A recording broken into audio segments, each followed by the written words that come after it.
ఈ రోజుల్లో home accessories కానీ షాపింగ్ కోసం అని చెప్పి అలాగే ఫుడ్ కోసం అని సెపరేట్గా మనం షాపింగ్ చేస్తున్నాం. దీనివల్ల మన టైం అంతా వేస్ట్ అయిపోతుంది కదా. మీ టైం అండ్ ఎనర్జీని సేవ్ చేయడానికి వచ్చేసింది వాల్యూ జోన్ హైపర్ మార్ట్. ఇక్కడ ఫ్యాషన్, ఫుడ్, ఫన్ అన్నీ ఒకే చోట దొరుకుతాయి. 365 డేస్ ఆఫర్లు. ఇక లేట్ ఎందుకు, షాపింగ్ చేసేయండి. ఈ కార్యక్రమాన్ని సమర్పిస్తున్న వారు వాల్యూ జోన్ హైపర్ మార్ట్. నమస్కారం, వెల్కమ్ టు సుమన్ టీవీ. నేను గీతాంజలి. ప్రస్తుతం మనతో పాటు లలితా పరివార్ వ్యవస్థాపకురాలు, లలిత అమ్మవారి ఉపాసకురాలు అరుణా పేరి అమ్మగారు ఉన్నారు. వారితో మాట్లాడదాం. అమ్మ నమస్కారం. నమస్తే అమ్మ. శ్రీమాత్రే నమః. శ్రీమాత్రే నమః. నాకు మీ వల్ల అలవాటు అయిపోయింది. ఇంకా శ్రీమాత్రే నమః ఎవరైనా పలకరించినా, ఏమైనా పేపర్ మీద ఏమైనా రాయాలన్నా ముందుగా నాకు అదే వస్తుంది. చాలా మంచిదమ్మా. ఇంకా అమ్మ ఉంది నా దగ్గర అన్న భావన. అమ్మ, కామెంట్స్ రూపంలో చాలా సందేహాలు అడుగుతూ ఉంటారు. వాళ్ళకి వచ్చిన డైరెక్ట్గా వాళ్ళు మీతో మాట్లాడలేకపోవచ్చు. సో వాళ్ళ ప్రశ్నలన్నీ నా ద్వారా మిమ్మల్ని అడగమన్నారు. అవి మీ ముందు ఉంచుతున్నాను. వితంతువులు ఎవరైతే ఉన్నారో వారు అమ్మవారిని అసలు పూజించుకోవచ్చా? అంటే ఎక్కడికన్నా వెళ్ళినప్పుడు వెంటనే బొట్టు పెట్టుకోమని ఇస్తారు, కుంకుమ, చీర, గాజులు అంటే ఇలా వాయినంగా ఇస్తూ ఉంటారు. అసలు ఆ వాయినాలు తీసుకోవచ్చా? కుంకుమ బొట్టు అసలు పెట్టుకోవచ్చా వాళ్ళు? వాళ్ళ అంటే ఇంకా వాళ్ళు చేయవలసినవి ఏమిటి, చేయకూడనివి ఏంటి? వితంతువులు అసలు ఎలా ఉండాలి? వ్రతాలు ఏమైనా వాళ్ళు చేసుకోవచ్చా? ఏమైనా నోములు నోచుకోవచ్చా అని ఇలా చాలామంది అడిగారు ఈ ప్రశ్న. దీనికి మీ సమాధానం ఏంటి, ఏం చెప్తారు? అవునమ్మా, చాలా నిజంగా ఈ సొసైటీలో ఇప్పుడు చాలామంది ఫేస్ చేస్తున్నది ఒక ప్రాబ్లం అమ్మా. నాకు ఆ మాట అంటేనే చాలా బాధ అనిపిస్తుంది. పూర్వ సువాసినులు అంటాం మనం. వాళ్ళు కూడానమ్మా నిజంగా ఒక బాధాకర విషయం ఏంటంటే వాళ్ళని ఒక వేరేగా చూస్తున్నారు ఈ రోజుల్లో కదా, ముందు నుంచి కూడా చాలా వేరేగా ఆలోచిస్తారు, వేరేగా వాళ్ళని చూస్తూ ఉంటారు. చాలా తప్పు చేస్తున్నారమ్మా. వాళ్ళు ఆ పూర్వ స్త్రీలు ఎవరైతే ఉన్నారో వాళ్ళకి అన్ని అర్హతలు ఉన్నాయమ్మా. అన్నీ మనం ఎలా ఉన్నామో అన్నీ వాళ్ళు చేసుకోవచ్చును. వాళ్ళకి ఏమిటమ్మా పాపం, చూడండి, ప్రతి మనిషికి ముందు వెనక ఎవరో ఒకరు వెళ్తాం కదా. మనమైనా వెళ్తాము, ఎవరైనా వాళ్ళు ఎవరో ఒకరు వెళ్తాము. ఇది మన చేతిలో లేదు కదమ్మా. అది దేవుడు మనకి ఇచ్చాడు, మళ్ళీ దేవుడు తీసుకుంటున్నాడు. అందు గురించి దాని యొక్క ఆదాయానికి మిగిలిన ఉన్న వాళ్ళని ఎందుకు మనం అలాగ ట్రీట్ చేస్తున్నాము? చాలా తప్పు చేస్తున్నారు అనిపిస్తూ ఉంటుంది. మనకి వివాహం అయిన తర్వాత అమ్మా భర్త దగ్గర నుంచి వచ్చేది మనకి వివాహ సమయంలో పెట్టేది రెండు వస్తువులు మనకి. ఏమిటి? ఒకటి మంగళసూత్రము, 2 మట్టెలు. ఈ 2 భర్త మనకి పెడతారు. అలా ఆ 2 ఒకటి, ఎందుకంటే అతను లేరు కాబట్టి ఆ 2ని ఒకటి మీరు జస్ట్ ధరించకండి. మిగిలిన అన్నీ పెట్టుకోవచ్చమ్మా. కుంకం పెట్టుకోవచ్చును, పసుపు రాసుకు స్నానం చేయొచ్చును, పసుపు కుంకుమలతో మీరు పూజ చేయొచ్చును. ఓ నిజమేనమ్మా. కొంతమంది అయితే పసుపు కుంకుమ కూడా అమ్మవారికి వేయరు, కనీసం పూజలో కూడా కుంకుమ పూజ కానీ అవేం చేయరు. అంటే మాకు ఇంకా భాగ్యం లేదేమో అనే భావనలో ఉండిపోతూ ఉంటారు. లేదమ్మా, అన్నీ చేసుకోవచ్చమ్మా. పసుపు కుంకుమలకి ఈ మన దీనికి సంబంధమే లేదు అసలు.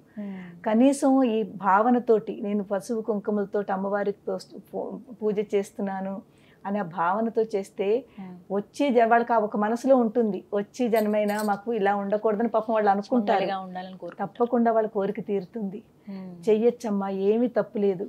కానీ మన సొసైటీ ఎలా ఉందంటే వాళ్ళని నిజంగా వేరే రకంగా చూస్తారు. పిలవడానికి కూడా వాళ్ళు అంటే వాళ్ళు కన్ఫ్యూజన్ లో ఉంటారు. పిలవచ్చా, పిలవకూడదా? పిలవరమ్మా అసలు. అంటే ఏదన్నా ఇంట్లో ఏమన్నా పెళ్లిళ్ళు అవి అవుతున్నా కూడా అందరూ సరదాగా పార్టిసిపేట్ చేస్తూ ఉంటారు. పసుపు రాసేటప్పుడు ఏదో ఒకటి, వాళ్ళు మాత్రమే పక్కగా నిలబడతారు. అంటే మేము శుభకార్యాలకు మేము రాకూడదేమో, మేము దూరంగా ఉండాలి కదా. అది చాలా బాధ అనిపిస్తుంది. చాలా బాధ అనిపిస్తుంది. నేను వాళ్ళందరికీ ఏం చెప్తానంటే, పిలిచిన వాళ్ళకి వీళ్ళు వచ్చిన వాళ్ళకి కూడా వాళ్ళకు కూడా మనందరికి ఎంత అర్హత ఉందో వాళ్ళకు కూడా అంతే అర్హత ఉంది. తప్పకుండా పిలిచి వాళ్ళందరూ కూడా వాళ్ళని కూడా పిలవండి. వాళ్ళని కూడా పిలిచి మనందరికీ ఎంత ఆప్యాయత, ఎంత ఇది ఇస్తున్నారో అంత వాళ్ళకు కూడా ఇవ్వండి. తర్వాత ఎవరైతే వెనక, ఎందుకంటే వాళ్ళు ఒక ఈ అలవాట్లో ఉండిపోయారు, వేరేగా ఉండాలి, అందరి మధ్యలోనే వెళ్ళకూడదు, అక్కడ శుభకార్యం జరుగుతోంది మేము ఉండకూడదు అని పాపం వెనక్కి ఉంటారు. అమ్మ, మీరందరూ అల్లాగా అస్సలు అనుకోవద్దు. మీరు కూడా అంతే అర్హత మీకుంది. మీరు కూడా చక్కగా మన సమాజంలో ఒక మంచి పేరు, మీరందరూ ముందుకు రండి. మీరందరూ అలా వెనక్కు ఉండాలని ఎప్పుడు అనుకోకండి. అందరూ సమానమే, సమభావం తీసుకోవాలి. తర్వాత ఇక్కడ ఇంకో విషయం అమ్మా, ఈ పసుపు కుంకుమలు అనేది మనకి శుభకార్యాలకి, శుభం అంటే మంచి మంగళప్రదమైనది.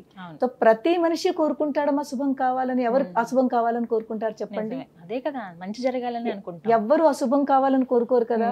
సో శుభం కావాలనుకున్నప్పుడు వాళ్ళకి శుభం అక్కర్లేదా చెప్పండి?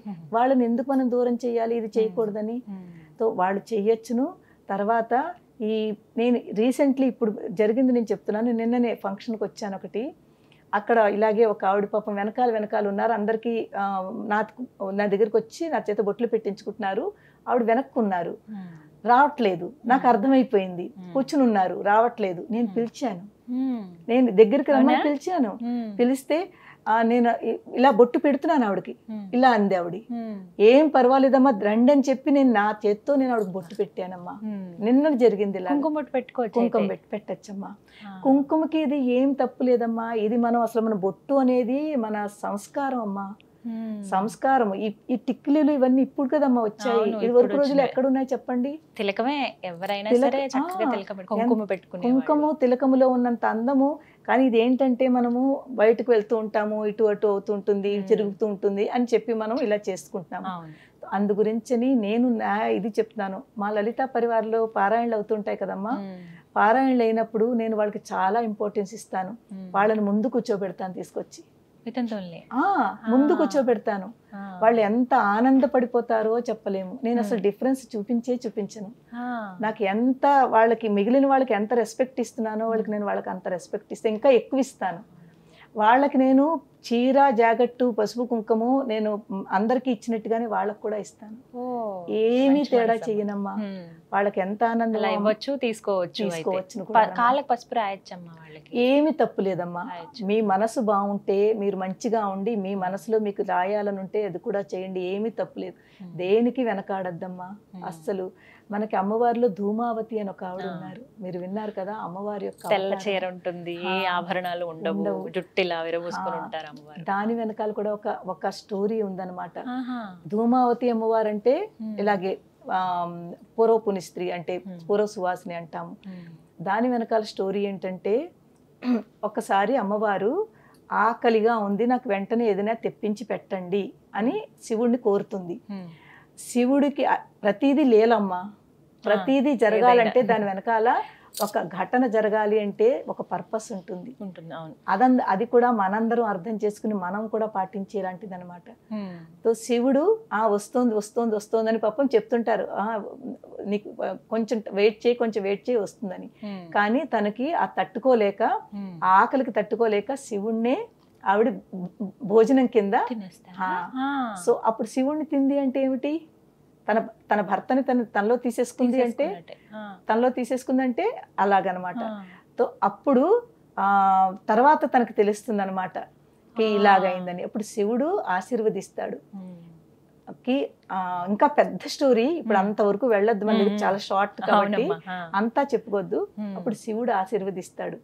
ఈ రూపంలో కూడా నువ్వు భక్తుల్ని కనికరిస్తావు, ఈ రూపంలో నిన్ను పూజిస్తారు. పసుపు కుంకుమలతో పూజ చేస్తారు అమ్మకి.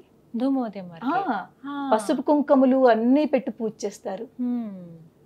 మరి అక్కడ ఉన్నమ్మా ఇక్కడ ఉన్నమ్మాలో తేడా ఏమని చెప్పండి? నేనైతే అలా భావిస్తానమ్మా. నాకు ఎవ్వరిలోనూ అలాగా భేదం పెట్టుకోకూడదు.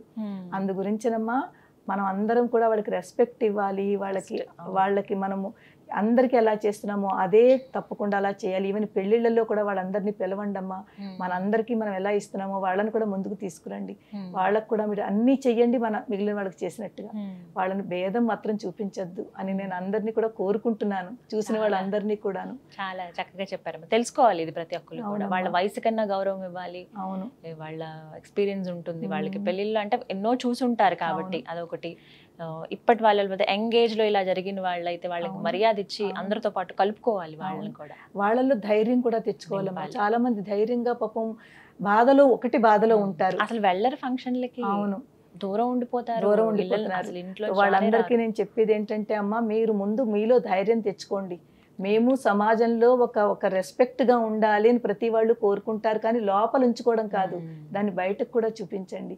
మీరు అన్ని చోట్లకి ఎక్కడెక్కడ పిలుస్తున్నారో అన్ని చోట్లకి వెళ్ళండి. మిగిలిన పిలిచి వాళ్ళు కూడా అందరికి చెప్తున్నాను, వాళ్ళని పిలవండి అమ్మా.